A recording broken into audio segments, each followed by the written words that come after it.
I don't even think that I could even describe what I saw, let alone what I felt. But I found my mom.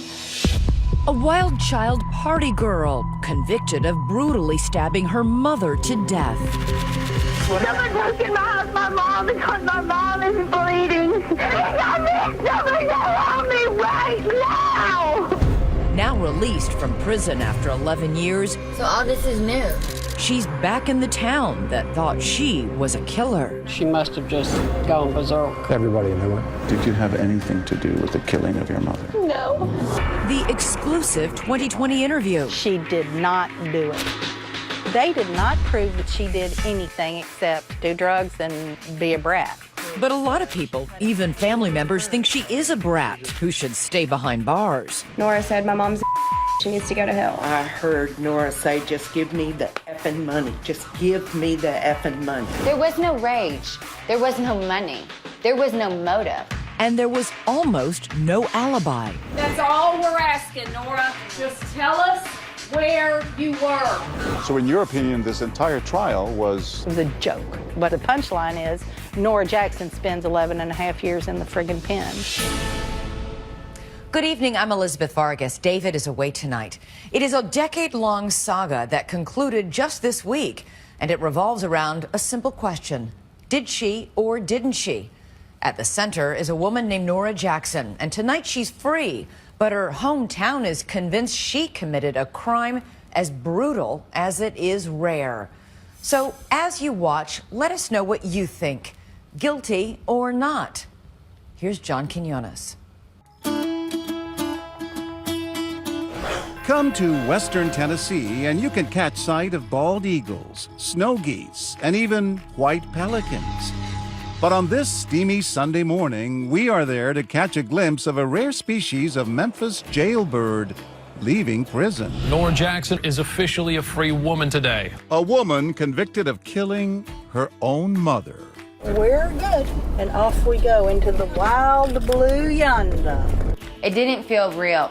I was just really scared that someone was going to tell me to come back in the building. Her name is Noura Jackson, and the astonishing crime for which she served 11 years is just one aspect of her astonishing story. So all this is new. Yeah. Ansley Larson, one of just a handful of friends Noura has left, drives her back into an outside world that's become oddly unfamiliar. And then we got in the car and the person was in the rearview mirror real fast. You are speedy. Time now for slow, simple pleasures. Sipping a Starbucks latte. Okay, try it now. Exploring a smartphone for the very first time. But where are the buttons? Okay. This is so unreal to me right now. And baby, it's not just for today. I know this. Noura asks to drive past the home where she was raised, the same house where her mother died. You want me to do anything? I want you to keep going. Okay. I'm trying to think of something to say to stop the tears.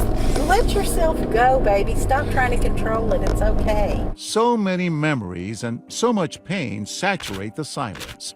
Echoes of a horrific murder, a panicked 911 call. Oh my God. Oh my God, please help me. Please send somebody. Okay. And to hear Noura tell it, a miscarriage of justice. We, the jury, find the defendant guilty of second-degree murder as included in the indictment. Being incarcerated is tough in itself, but being incarcerated for something you didn't do is something else entirely. Please go back to your seat. It's very unusual to have an 18-year-old woman accused of killing her mother. 18-year-olds fighting with their mother? Very common. 18-year-old killing her mother? Almost never happens. It wasn't supposed to turn out this way. Noura and her mother, Jennifer Jackson, lived in this neighborhood just 10 miles from the raucous barbecue and blues scene of downtown's famous Beale Street. Mom was a successful bond trader, a triathlete, regular churchgoer. She raised her only child as a single mom. The fondest memories of your mother? Birthdays were a really big thing in my house. It's really the little things, you know, holidays. Noura shared these precious photos of happier times together for mother and daughter. She also recalls shopping with Jennifer at the nicer stores in Memphis and says It was Mom's favorite pastime. I don't think there's just one I can pinpoint, but just having a mom, you know, and that's kind of rough. As the only kid among her friends raised by a single working mom, she struggled to fit in.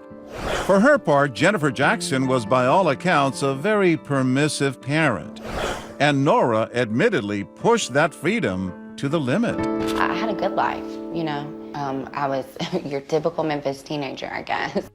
Well, it depends on your definition of typical. Several people have described your life as one of partying and drinking and drugs. It didn't seem like a big deal to us at the time because that was our life. You know, we did go to parties, you know, we did smoke marijuana, we did drink. Now I look back and I can't, you know, rectify who I was as a 16, a 17, or an 18-year-old. But at 18, Noura still hadn't graduated, bouncing between 5 different high schools and finally homeschooled. She was a brat. Ansley Larson, a family friend who makes her living selling handmade jewelry, saw Noura as a diamond in the rough. She knew that because Jennifer often called her for advice on raising her difficult teen. Noura is extremely charming, even when she's a brat, and I just loved her from the minute I met her. My mother was not just a parent, but she was a friend, so when your friend is your disciplinarian, you know, the rules are different for you. And there weren't rules for me the way there were for everybody else. So other parents thought you were the wild child. Yes, I was. I had earned that reputation, yes. Yes, the shoe fit, and Noura wore it till the heel came off, which brings us to the turning point. The hotly disputed events of that steamy Saturday night in June 12 years ago. School is out and the party is on. Noura gets this nice manicure. Remember that detail. And then she says she goes out and paints the town red and doesn't stumble home till 5 a.m. the next morning. I had no idea what was about to happen to me or, you know, how it would shape the rest of my life. I remember coming in and seeing the broken glass in my house. This is the glass she's talking about, part of a broken door window. There had been times when my mother had broken the glass before, like if she was locked out. That didn't register in my mind that something terrible had happened. As I went back to my bedroom, I noticed that my mom's door was open, and I don't even think that I could even describe what I saw, let alone what I felt. But I found my mom. At the foot of the bed? Yeah. Can I have just 1 second? It's still hard for her to talk about. And here's why. Jennifer Jackson is covered in blood, sprawled naked on the floor, stabbed 50 times. Nancy Grace has studied the case. The mom was so brutalized, just soaked in blood. She had stab wounds to every part of her body. She wasn't moving.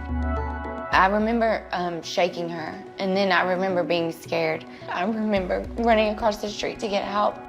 Noura rouses a neighbor, and they run back to the house together. She says panic has set in by the time she calls 911. Oh my God.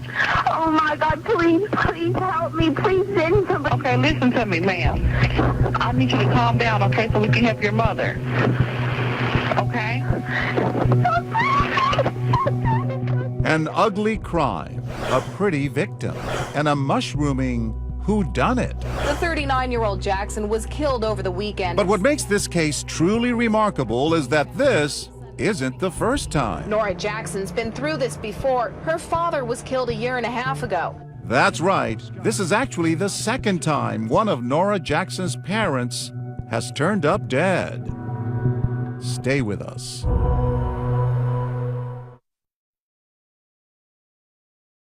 "2020 continues. Once again, John Quinones.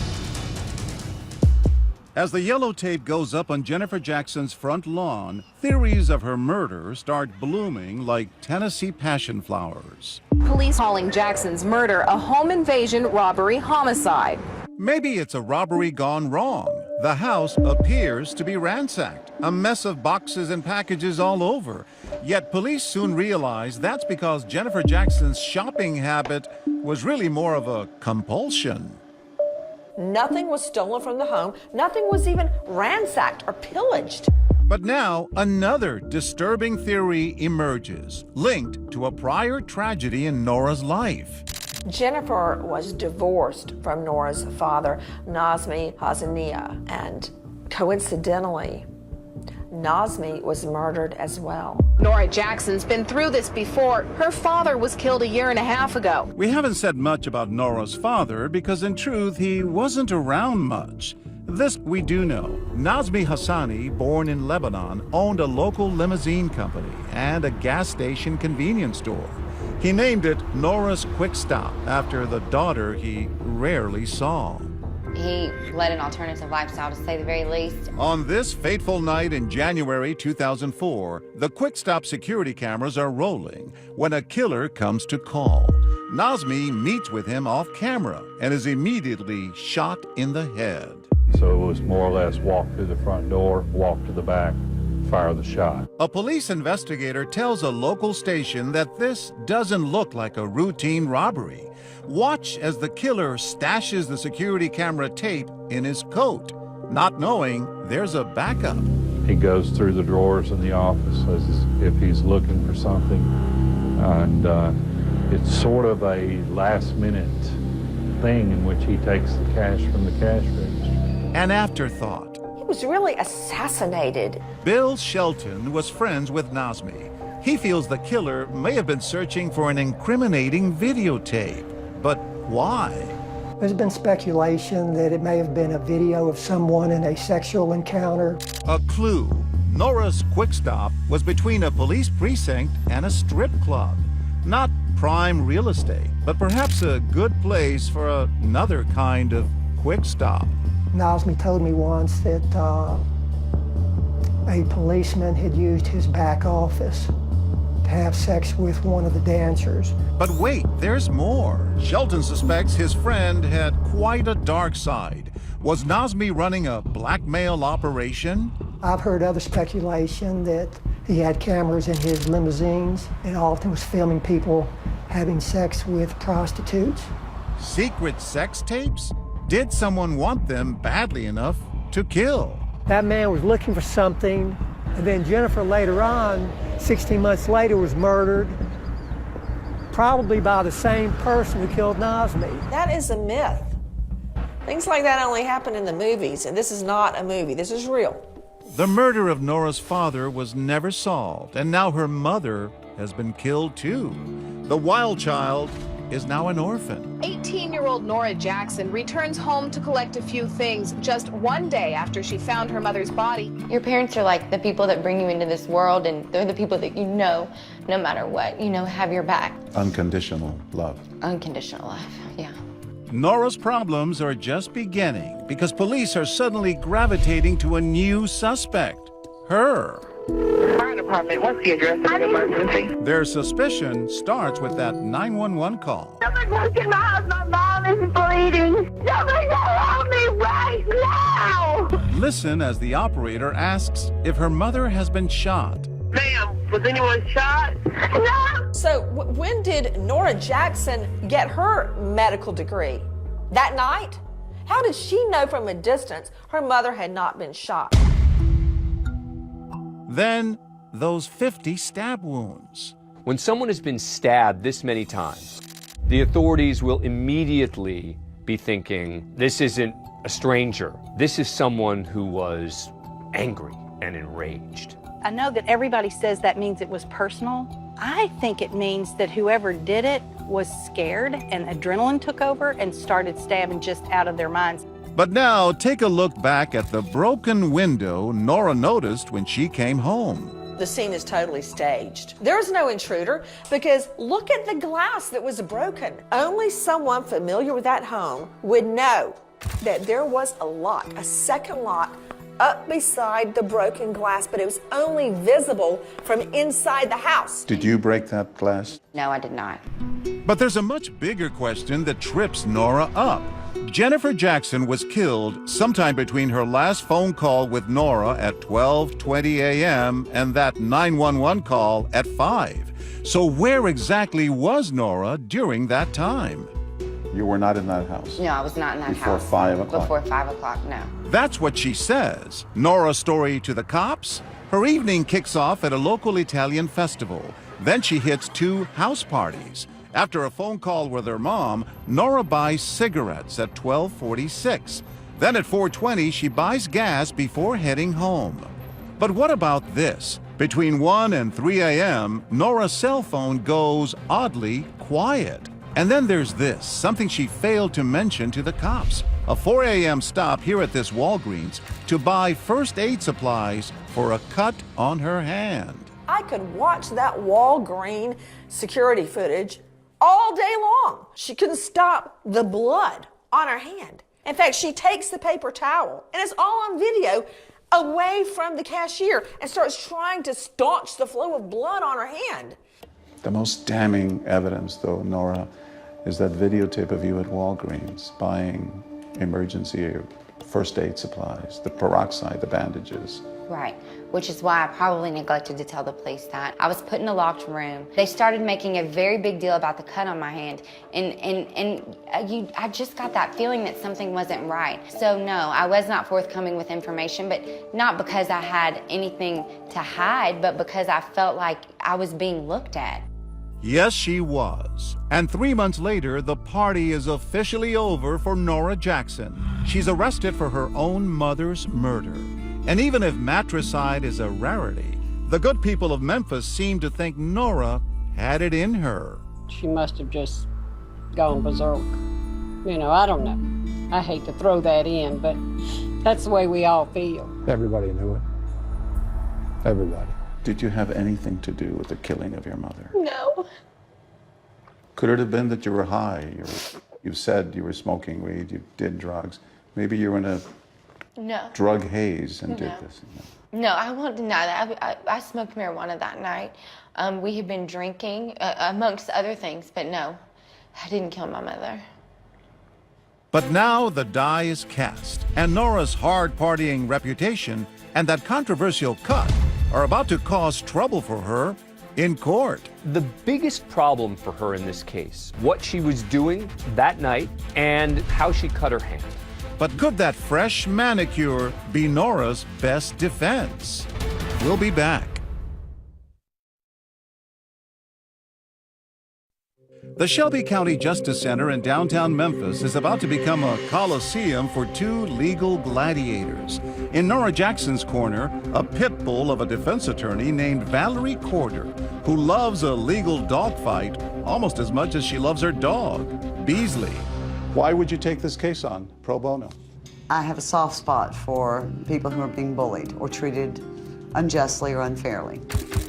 Across the aisle, prosecutor Amy Wyrick, an ambitious, no-holds-barred assistant DA. Amy's a real no-nonsense type, very intense. As the trial starts, Wyrick comes out swinging for the electrified fences. She wants a life sentence. That defendant killed her mother with premeditation. Wyrick calls many of the kids in Noura's circle to the stand. A phalanx of her now former friends lines up to portray her as a girl gone wild.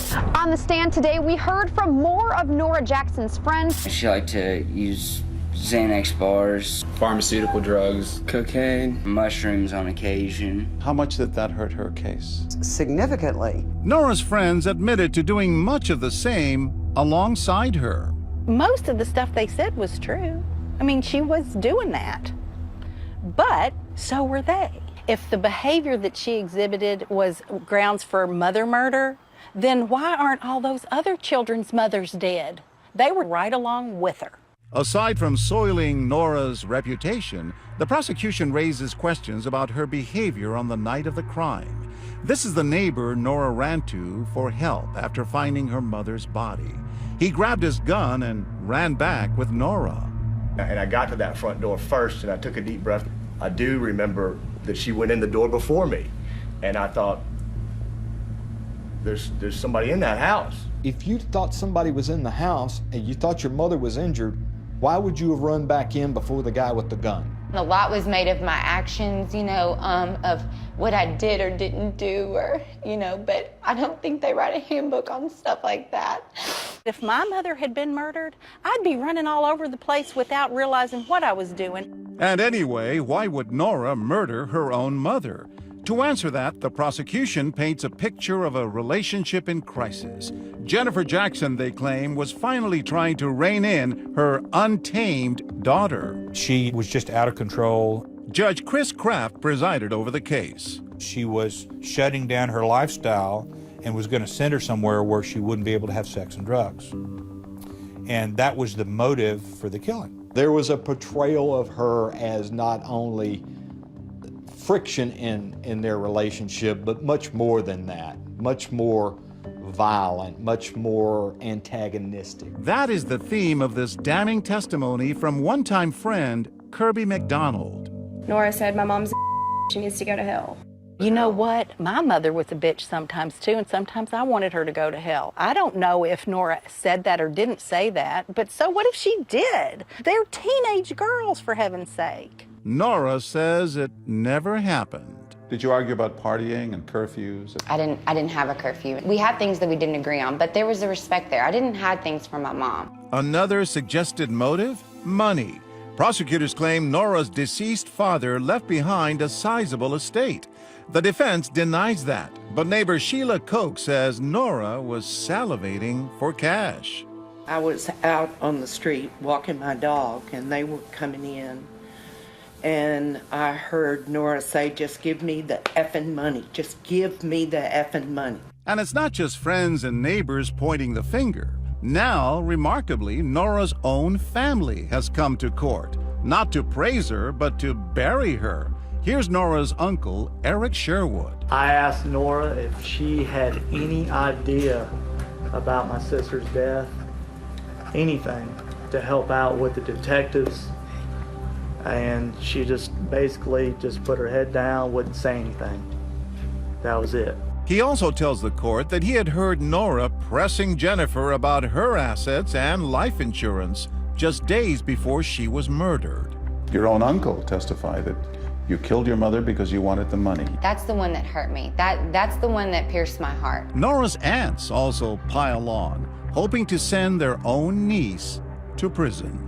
They wouldn't talk to each other, and just, it was very cold. What shocked me was what they didn't say. You know, they didn't say that, you know, they never really cared for me. They didn't say that they never liked my father.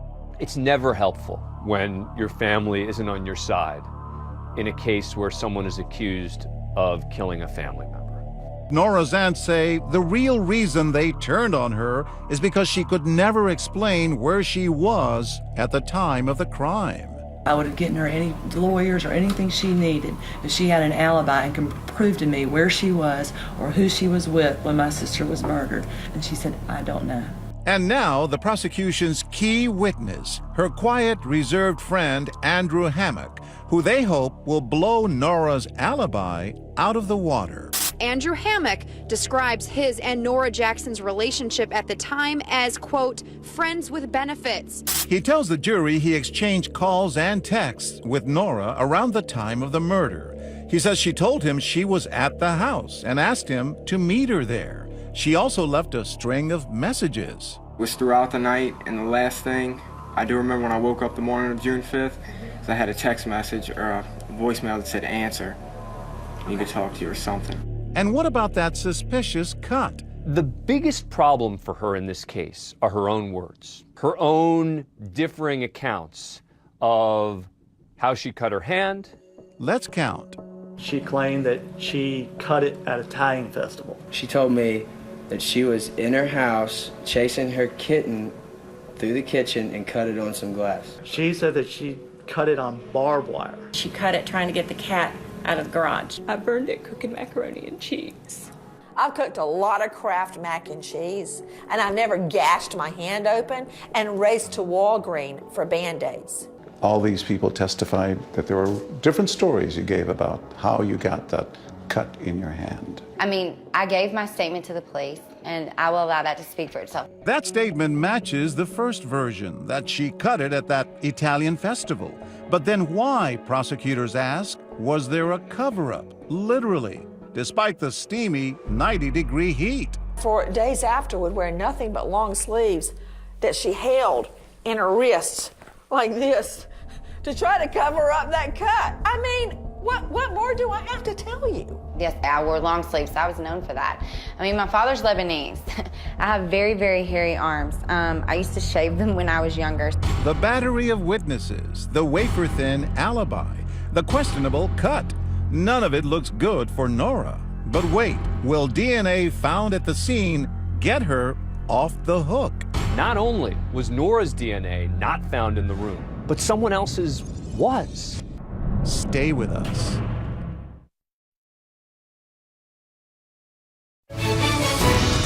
'20 continues. Once again, John Quinones. An emotional start to day 6 of the Noura Jackson murder trial. The news is bad for Noura Jackson. With this much circumstantial evidence, it seems unlikely she'll be walking in Memphis. That defendant killed her mother. But Noura does not despair, because there's a gap in the state's case as wide as the Mississippi. There's no forensic evidence connecting her to the crime. You would think if you have a bloody fight with a knife that her DNA will be somewhere. There was no bloody clothes found, and there was no bloody knife found. These knives are at the scene, but cops cannot identify the murder weapon. And they tested a lot of evidence. And it's quite significant that most of that evidence had absolutely nothing to do with Noura Jackson. Noura's blood was not at the crime scene, and Jennifer's blood was not on Noura. I think that it does seem a little strange that there wouldn't be any of hers there, given the violence of this whole episode. But now it gets more complicated, because investigators did find the DNA of 2 other females still unidentified. Were they the real killers? Not only was Noura's DNA not found in the room, but someone else's was. The defense's position is, well, find those people. Investigators couldn't find a match, but they also had no way of knowing if that DNA predated the night of the murder. And there's more evidence that could point to another unknown suspect and away from Noura. This envelope contains small clumps of hair gripped in Jennifer's dead hand. They're blonde. Noura's hair is brown. So whose were they? We don't know, because forensic experts never tested them. The clump of hair. I find that really hard to believe that, you will parade 40 witnesses to say that I partook in drugs, that I drank, that I did all that, but you didn't test a clump of hair found in a murdered woman's hand. Newsflash, check your law books. The defense can test evidence too. But Noura Jackson's team wouldn't touch that hair with a 10-foot pole. Why? Because that way they could complain about it throughout the entire trial, suggesting that the state had failed. But Noura's lawyer says a test would have been worthless. The hair that was later found had not been maintained in a chain of custody that would have made it worthwhile to test it, because we would not have been able to prove it hadn't been tampered with. The prosecution has now rested its case. The jurors are looking. The prosecution rests, and there's a big surprise. You don't call a single witness. Was that a reckless decision? No, it wasn't a reckless decision. It's very unusual for a defendant to testify unless it's a self-defense case. She wasn't going to testify, but other people could have testified in her defense. So why not put some witnesses on the stand who were friends of her, who would have spoken positively of Noura? Well, in retrospect, that does seem to be an issue. She needed to have a defense. I don't know what they could have done, but they could have done something. If Noura had testified, she might have sounded something like this. You wouldn't kill your mother because you were in a rage. No. You wouldn't kill her for the money. No. There was no rage. There was no money. There was no motive. But so one was created. Ladies and gentlemen, this case is about Jennifer Jackson. In closing, prosecutor Stephen Jones returns to Noura's motivation for matricide. Her mother was the only thing between the defendant's lifestyle of freedom. She was the only thing between the defendant's father's money and the defendant. She took those knives with premeditation, thinking of one thing. She wasn't going to cut bologna with those knives. She was going to cut the thing that was standing in the way of her lifestyle of freedom. Then prosecutor Amy Wyrick turns to Noura and adds a dramatic flourish that later will have a far-reaching impact. Just tell us where you were. That's all we're asking, Noura. And then there was that manicure. In the defense closing, Valerie Corder argues the condition of Noura's hands is actually proof of her innocence, despite that cut. Her nails that had been manicured the day before were pristine. There was not a chip, a flake, a crack, no blood, no hair, no nothing. Those were not the hands of a child who killed her mother. It just seems logical that you've got all this motion, you've got all this force, you've got blood going wherever. It seems like there would be more of that type of injury than just one cut. Then Corder plays her strongest card, the lack of other physical evidence. But is it an ace? None of Noura Jackson's blood. Pillow. None of Noura Jackson's blood. This doesn't prove it, this doesn't prove it, this doesn't prove it. Comforters, dust ruffles, other items from the bedroom. None of Noura Jackson's blood. And she ended up with this pile of evidence over here. The only place they found Noura Jackson's DNA was in the sample she had volunteered to them. It wasn't on any of the evidence. I remember that being fairly effective. She's a diabolical, premeditated killer who's brilliant and leaves absolutely no blood in the scene. Or is she some drug-addled, foolish teenager? Can't possibly be both. Your best hope if you're the defense isn't that the jurors say, there's no way she did it. Instead, you're hoping they say, yeah, I think she might have done it. But that's not proof beyond a reasonable doubt.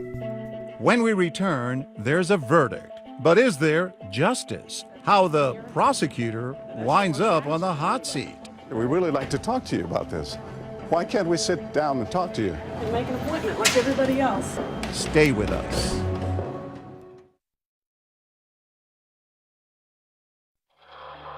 After 12 days and 40 witnesses, the jury has heard enough. All right, verdict reads as follows. We, the jury, find the defendant guilty of second-degree murder as included. Circumstantial evidence just drew a tight noose around her, and there was no way she could get out of that. Noura bows her head while her dead mother's sisters and friends exchange hugs. I just couldn't believe it. They didn't prove anything. How do you convict this child? I really was of the belief that, I will go to trial and I will prove that I'm innocent and then I will get to go home. And I think I was in shock. We're disappointed in the verdict, of course. Years later, Noura is still haunted by her decision not to testify. Are you sorry you didn't? Oh, I'm beyond sorry that I didn't. But I don't like to live in a world of regret. There's nothing I can do about that. It's true that there was virtually no forensic evidence against Noura, and yet the jury convicted her. Were you overconfident, too cocky? Oh, I don't think I could be described as that. It was very difficult to sit through 2 weeks of family members, friends, neighbors, and other people focusing on behavior that did not prove she had killed her mother. During the following years in prison, only Ansley and a handful of other friends visit Noura. Does it toughen you? Made you a tough person? Yes, it's definitely survival of the fittest. Valerie Corder never stops fighting for Noura.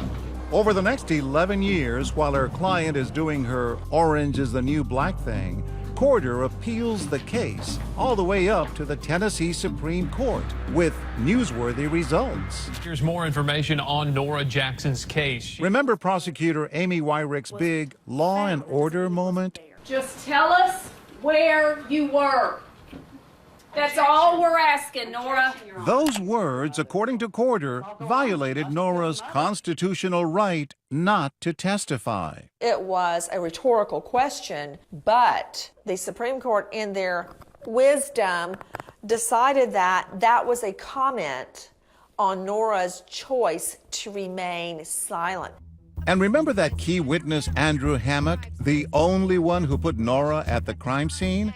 Well, it turns out the prosecution never disclosed this contradictory statement. He had written a handwritten note saying, oh yeah, I was totally drugged out and high as a kite at the time. so I don't remember it that well. He was rolling on ecstasy, he wrote. We now know that his altered memory and misstatement of the evidence is rather clear.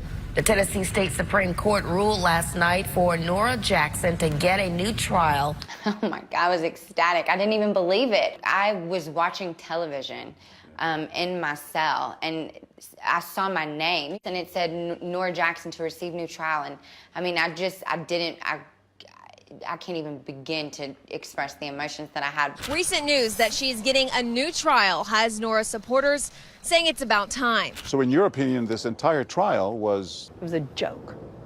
But it wasn't a joke, because the punchline is Noura Jackson spends 11 and a half years in the friggin' pen. For something... She did not do it.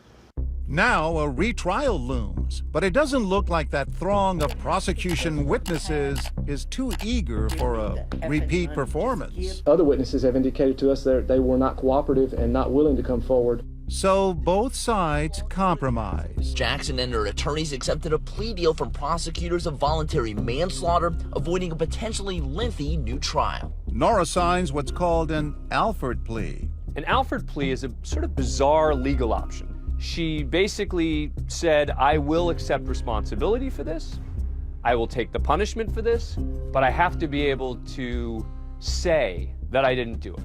I'm not going to admit guilt. It counts as a guilty plea and it counts as a conviction, so that under the law you're guilty. It's very likely that it would have taken another year, if not 2 years, to have gotten her case to trial. It is a way to end this decade-long drama and trauma, to be able to leave prison and begin your life. I felt pressured, and I wanted my life back. Still, it takes another 15 months until Noura is finally sprung from the big house. She was greeted by her friend with a long, emotional embrace after more than a decade behind bars. As for Amy Wyrick, she's now the county district attorney, but found herself facing ethics charges from the state. Prosecutor Amy Wyrick is up on charges of professional misconduct. She's refused to give us an interview, so we're waiting here to demand answers. All right, let's go. Ms. Wyrick, I'm John Quinones with 2020. We'd like to talk to you about the Noura Jackson case. Not right now. We've been trying to get in touch with you. The state has called for your public censure for botching that murder case. It's not a fair assessment at all, and it will play itself out in the appropriate forums. Your trial errors either sent an innocent girl to prison or they let a killer go free. Which is worse? She killed her mother, and she did her time for it. We'd really like to talk to you about this. Why can't we sit down and talk to you? You can make an appointment like everybody else. We tried. Judge Kraft, on the other hand, is happy to discuss the case. I thought Noura Jackson had a very fair trial. And she was obviously guilty, and I ruled she was obviously guilty. When we return, Noura is free at last and ready to return to the family hornet's nest to claim her inheritance. Are you going to fight your family for a piece of that? Yes.